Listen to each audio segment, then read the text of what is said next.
In this video, I will draw and shade a cylinder.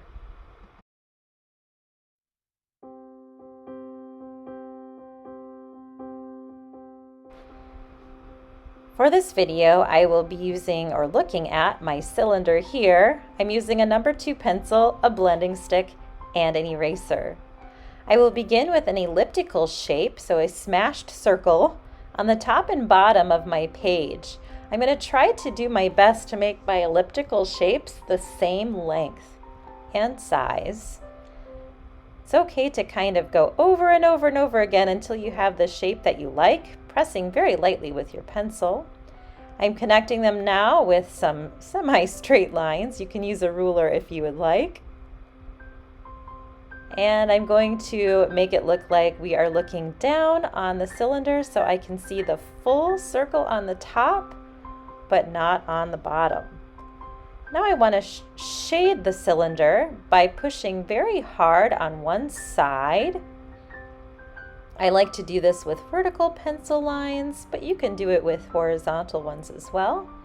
And then I want to get a little bit lighter as I move from left to right. We'll pretend that the light is coming from the right side.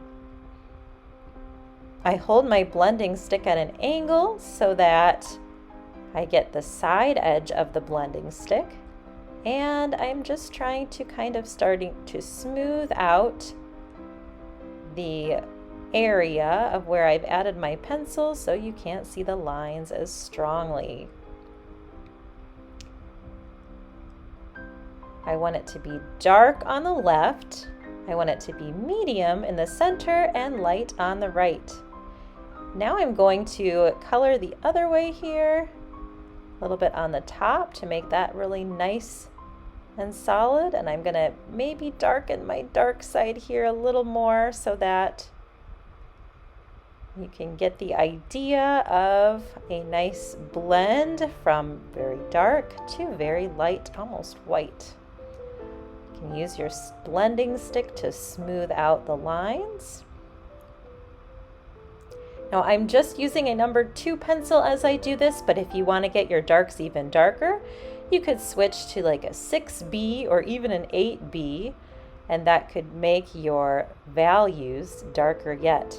Now I could color the top of this, but I thought it would be fun to show what a hollow cylinder would look like, maybe an open can. And so when doing something hollow, you actually do the opposite shading of what you do on the outside. So if I was shading the inside, you can see that my dark is actually on the right this time, and then my light will be on the left, because that would be what would be receiving the most light shining on it. So that kind of can give you an idea of what a hollowed out cylinder would be shaded. And then you can add a little shadow here on the bottom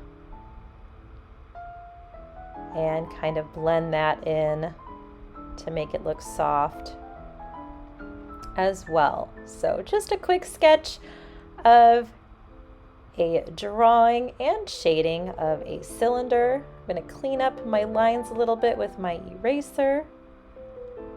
If you would like to check out drawing and shading a cube or a sphere or a pyramid, check out my videos on my channel. Thanks so much for watching.